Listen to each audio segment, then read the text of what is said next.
আমরা পাইছি, ডাক দেওয়া মাত্রই, ডাকা মাত্রই তিনি সাড়া দেয়। চিল্লায় বলেন ঠিক কিনা? এজন্য সবসময় আল্লাহর জিকির দিয়ে হৃদয়টারে সিক্ত রাখার দরকার আছে না নাই? বিষ্ণু বললেন লা ইয়াজালু লিসানুকা রাতবান মিন যিকরিল্লাহ, সব সময় আল্লাহর জিকির দিয়ে জিহ্বাটারে ভিজায় রাখো। জিকির করেন লা ইলাহা ইল্লাল্লাহ, লা ইলাহা, লা ইলাহা ইল্লাল্লাহু মুহাম্মাদুর রাসূলুল্লাহ সাল্লাল্লাহু মাসালুল লাযী ইয়াযকুরু রাব্বা ওয়াল্লাযী লা ইয়াযকুরু রাব্বা মাসালুল হাইয়্যি ওয়াল মাইয়্যিত। যে হৃদয় আল্লাহর জিকির করে আর যে হৃদয় জিকির করে না, বিষ্ণু বললেন দুই হৃদয়ের পার্থক্য হচ্ছে একটা জীবিত হৃদয় আর একটা মৃত হৃদয়। এখন আপনার হৃদয়কে আপনি কি জিন্দা রাখতে চান না মুর্দা বানাতে চান? আবার আল্লাহ বললেন আলা বিযিকরিল্লাহি তাতমাইন্নুল কুলুব। দুনিয়ার কোন জিনিস দিয়ে কলবের পরিচ্ছন্নতা হয় না, দুনিয়ার কোন জিনিস দিয়ে কলব পরিচ্ছন্ন হয় না, কলবের খাদ্য হয় না। কলবের খাদ্য হয় একটা জিনিস দিয়ে, সেটা কি? আল্লাহর জিকির। এজন্য কলবের মধ্যে কি বসাবেন? নাকি আয়না? আয়না বসাইয়া দে মোর কলবের ভিতর বাবারে। কথা কন, আয়না বসাইতে চাই, আছে না নাই? তোর বাবার কলবেই তো আয়না নেই, তোরে কি আয়না দিব? বিশ্বনবী কলবে আয়না বসাইছে, সাহাবারা আয়না বসিয়েছে, আবু হানিফা কলবের ভেতরে আয়না বসিয়েছে, ইমাম শাফিঈ কলবে আয়না বসিয়েছে। কলবে আল্লাহর জিকির ছাড়া কোনো আয়না ফায়না বসানো চলবে না। চিৎকার করে বলেন ঠিক কি না? আবার বিশ্বনবী বললেন আফদালুয যিকরি লা ইলাহা ইল্লাল্লাহ। জিকিরের জগতে যত জিকির আছে শ্রেষ্ঠ জিকির হলো লা ইলাহা ইল্লাল্লাহ। মান ক্বালা লা ইলাহা ইল্লাল্লাহ সিদকান মিন কলবিহি দাখালাল জান্নাহ।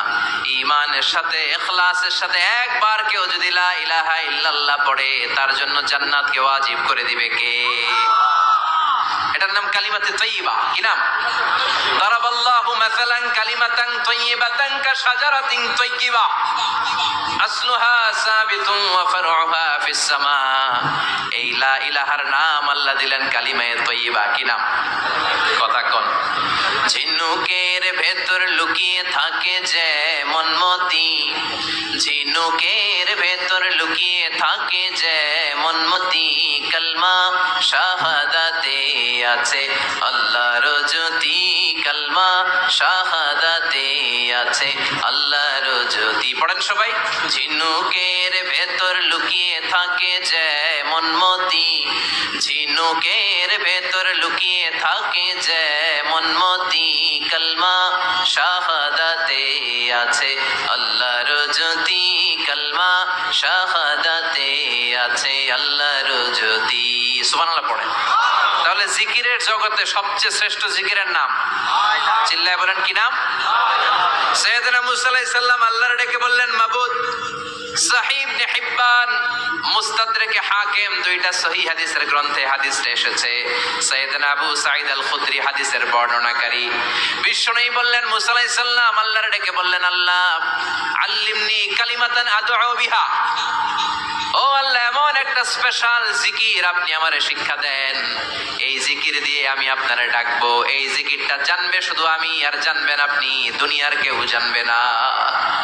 এমন একটা জিকির শিখান যে জিকিরটা কেউ জানে না, জানবে শুধু আমি আর জানবেন আপনি। কথা শুনতেছেন? প্রশ্ন করছে কে? হ্যাঁ, আল্লাহ প্রশ্ন করছে। প্রশ্ন করেছে কে? মুসা আলাইহিস সালাম। করেছে কার কাছে? শ্রেষ্ঠ একটা জিকির শিখায় দেন যেটা শুধু আমি করবো আর কেউ করতে পারবে না। আল্লাহ বললেন মুসা পড়ো লা ইলাহা ইল্লাল্লাহ। মুসা আলাইহিস সালাম বললেন আল্লাহ জিজ্ঞেস করলাম কি আর কইলেন কি? লা ইলাহা ইল্লাল্লাহ এটা তো জাতীয় জিকির। কথা কন, এটা তো ইন্টারন্যাশনাল জিকির, এটা তো সবাই পারে। আমি তো চাইছি এমন একটা এক্সক্লুসিভ যেটা আপনি আর আমি ছাড়া কেউ জানে না, শুধু জানবেন আপনি আর আমি। আল্লাহ বলেন মুসা এর চাইতে শ্রেষ্ঠ জিকির আমার কাছে নাই। ও মুসা লাউ তাদাউ সাবউস সামাওয়াতি ওয়াল আরদ ফি কাফা, সাত আকাশ সাত জমিন যদি এক পাল্লায় রেখে দাও, ওয়ালা ইলাহা ইল্লাল্লাহ ফি কাফাতিন উখরা, লা ইলাহা ইল্লাল্লাহ যদি আরেক পাল্লায় রেখে দাও, লা রাজাহাত কাফাতু লা ইলাহা ইল্লাল্লাহ, মুহূর্তের মধ্যে লা ইলাহার পাল্লা ভারী হয়ে যাবে রে মুসা। সাত আকাশ সাত জমিন হালকা হয়ে যাবে, আর লা ইলাহা ইল্লাল্লাহর পাল্লাটা ভারী হয়ে যাবে। সুবহানাল্লাহ পড়ে। এজন্য সব সময় এই লা ইলাহার জিকির করতে রাজি আছেন তো? এখন আমরা এই লা ইলাহারে বানাইছি ভিক্ষার জিকির, আছে না নাই? একটা টাকা দিয়া যান আমি গরিব ইনসান, আখিরাতে সওয়াব পাইবেন পাহাড় সমান। একটা টাকা দিয়া যান আমি গরিব ইনসান, আর লা ইলাহার জিকির ভিক্ষার জিকির বানাইছি আমরা। কিন্তু এটা যে একটা বিপ্লবী বাণী, এটা যে একটা সংগ্রামী বাণী, এই বাণী যে মেনে নেয় সে আল্লাহ ছাড়া কারোর সামনে মাথা নত করতে পারে না। চিল্লায় বলেন ঠিক কিনা? বিপ্লবী কালিমাকে, একটা সংগ্রামী কালিমাকে আমরা ভিক্ষার জিকির বানিয়েছি। আপনারা তাফসীর ফি জিলালিল কোরআনের রচয়িতা সাইয়্যিদ কুতুব শাহীদের নাম শুনেছেন? মিশরে কায়রোতে তাকে ফাঁসির কাস্টে ঝুলানো হয়েছে। উনি ইসলামী আন্দোলনের দাওয়াত যখন শুরু করলেন, ইসলামের সঠিক ব্যাখ্যা যখন দিতে আরম্ভ করলেন, সামাজিক জাহালাতকে দুমড়ে মুচড়ে পদদলিত করে তিনি কোরআনের বাণী যখন মিশরের যুবক শ্রেণীদের হৃদয়ে গেড়ে দিতে চাইলেন, প্রথিত করতে চাইলেন, এই অ্যাক্টিভিটিজের অংশ হিসেবে তিনি কোরআনের তাফসীর লেখার কাজে হাত দিলেন আর লিখে ফেললেন জগৎ বিখ্যাত তাফসীর, তাফসীর ফি জিলালিল কোরআন। যেই তাফসীর পড়ে পড়ে অনেক ছেলে পথের দিশা পেয়েছে, ঠিক কিনা? এই তাফসীর লেখার কারণে মিশরের মধ্যে নতুন আন্দোলন তৈরি হয়ে যায়। সবার মুখে এক কথা, সৃষ্টি যার, আইন চলবে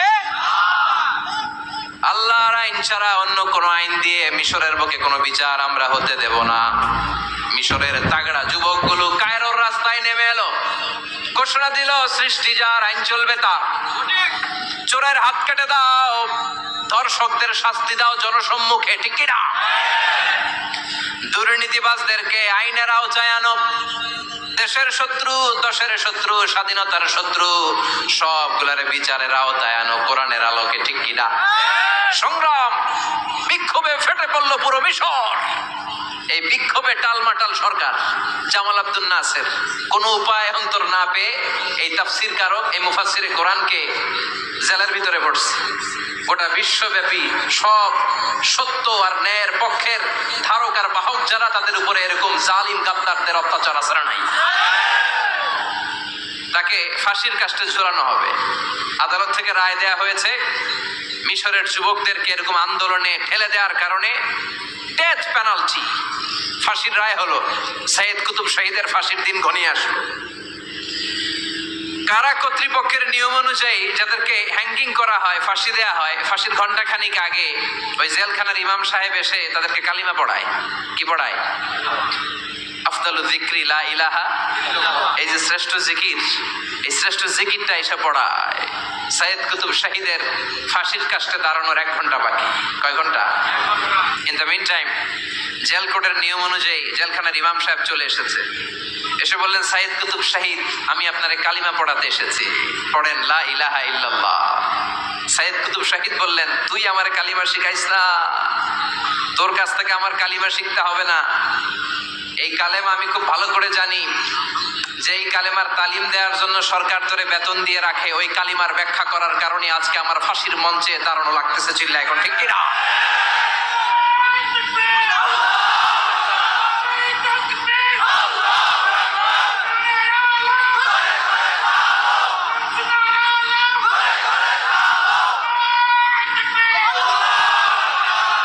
একই কালেমার তালিম তুমি দাও, তোমার টাকার বান্ডিল দেয়, আর ওই কালেমার এক্সপ্লেনেশন ব্যাখ্যা আমি সমাজে দিয়েছি তাই আমারে ফাঁসি দেয়। তার মানে তোর কালেমা আমার কালেমা দুইটা আলাদা কালেমা, তোর কালেমা আমার কালেমা এক কালেমা না। চিল্লা এখন, ঠিক কিনা? তার মানে কালেমায় আর কালেমায় পার্থক্য আছে না নাই? ইমানে ইমানে পার্থক্য আছে না নাই? যে ইমানে প্রয়োজনে জ্বলে ওঠে না, যে ইমান সত্য ন্যায়ের কথা বলে না, যে ইমান প্রয়োজনে জ্বলে ওঠে না, যে ইমান সত্য ন্যায়ের কথা বলে না, যে ইমান বাস্তবে নাই, যে ইমান অন্তরে নাই, মুখে শুধু ফাঁকা বলি, কি করে তারে বলো ইমানে বলি। কি করে তারে বলো ইমানে বলি, কি করে তারে বলো ইমানে বলি, ঠিক কি না? যে ইমান দিন কায়েমের আন্দোলনের ধার ধারে না, যে ইমান লেবাসধারী কোরআন হাদিস তাও পড়ে না, যে ইমান খাজার নামে মাজার গড়ে ফুলুস কামায়, যে ইমান শিরকিয়াতের আমল করে ভীত না হয়, যে ইমান ইমানে ভুলে নাস্তিকতার মঞ্চে ওঠে, যে ইমান বাতিল মতের দোসর হয়ে ফায়দা লুটে, যে ইমান শুধুই কেবল